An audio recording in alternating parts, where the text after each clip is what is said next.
Je suis impressionné personnellement quand j'entends ce passage d'évangile où Jésus reprend littéralement le geste créateur de Dieu, son Père et notre Père. Vous savez, lorsque à la création du monde, Dieu crée Adam et Ève, et pour leur donner la vie, il leur insuffle le souffle de vie, le rouah, l'esprit. Le rouah, ça veut dire souffle, ça veut dire aussi esprit en français courant. Dieu le Père fait ça pour communiquer sa vie à ses enfants bien-aimés. Et là, Jésus reprend le même geste de souffler sur ses disciples, sur ses apôtres. Recevez l'Esprit Saint.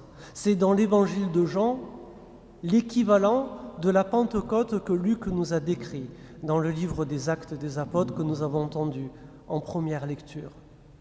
Mais là, vous voyez, l'Esprit Saint, il ne tombe pas tout seul. C'est Jésus qui le sollicite. C'est Jésus qui le donne, cet Esprit Saint, comme il nous est donné gratuitement de la part de Dieu son Père. Dans le livre des Actes des Apôtres, on nous décrit une scène un petit peu différente. Le lieu où on était réunis se met à trembler un petit peu, et puis voilà qu'il y a des langues de feu qui descendent, qui se partagent sur tous ceux qui sont là.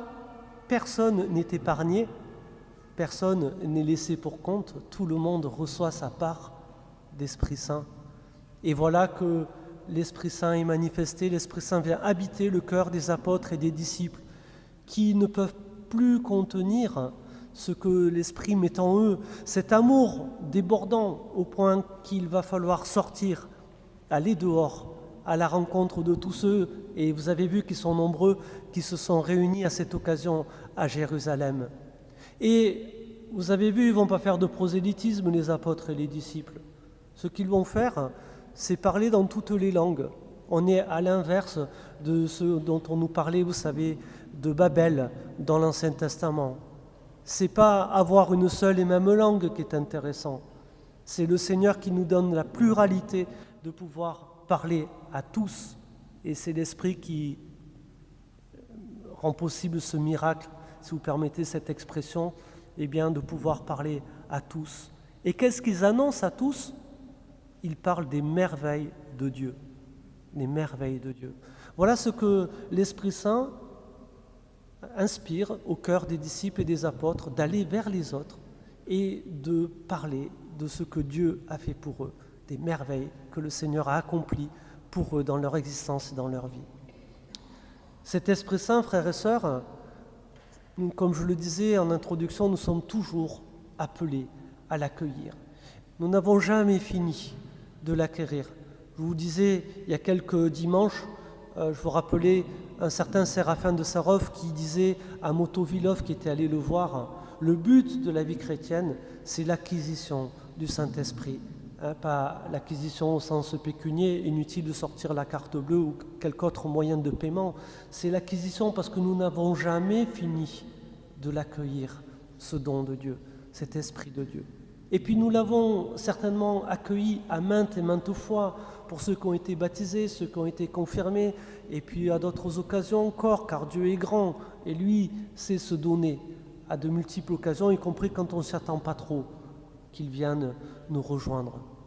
Et ce soir, ce que je vous propose, frères et sœurs, eh bien, c'est d'offrir la possibilité à l'Esprit Saint de venir se manifester pour nous encore. Plus particulièrement, celles et ceux qui en auront peut-être le plus besoin, ceux qui ont besoin de paix. Vous avez vu, Jésus, quand il apparaît au milieu de ses disciples, la première chose qu'il leur dit, « La paix soit avec vous ». Et Paul nous dit bien que dans l'Épître aux Galates, un des fruits de l'Esprit, c'est bien la paix. Donc j'invite tous ceux qui ont besoin de paix tout à l'heure, là, de s'avancer ici. J'invite tous ceux et celles qui auraient besoin d'être consolés, parce qu'on appelle l'Esprit Saint le consolateur. Et peut-être que nous portons des peines dans nos cœurs, dans nos vies, des choses qui sont pénibles à porter, et que nous avons besoin de cette grâce de la consolation, que le Seigneur se plaît là aussi à répandre par son Esprit Saint. J'invite aussi peut-être plus largement toutes celles et ceux qui, ayant reçu cet Esprit Saint, aimeraient que l'Esprit Saint soit un petit peu plus vivant dans leur cœur et dans leur vie. Parce que vous savez, avec les circonstances de la vie, ces dons, ces talents, ces charismes que nous avons reçus de la part de Dieu, on peut les enfouir lentement mais sûrement au plus profond de notre cœur. Et vous savez, dans les groupes de prière, eh bien, on ose faire cette prière qu'on appelle l'effusion de l'Esprit, où on demande à Dieu, Seigneur, viens déboucher là, la source de l'Esprit, viens laisser rejaillir ce fleuve d'eau vive pour la vie éternelle, comme Jésus nous le dit lui-même de l'Esprit Saint, un fleuve jaillissant pour la vie éternelle. Est-ce que la source de l'Esprit Saint est jaillissante pour vous, frères et sœurs? Pour nous? Je me mets dans le lot, si vous permettez. Alors la démarche que je propose maintenant, il n'y a rien d'obligatoire, je vous rassure, uniquement pour celles et ceux qui veulent, c'est tout simplement de s'avancer. On va tous se mettre debout, si vous voulez bien. Et puis, celles et ceux qui se seront avancés, nous allons prier pour eux. Je ne vais pas le faire tout seul.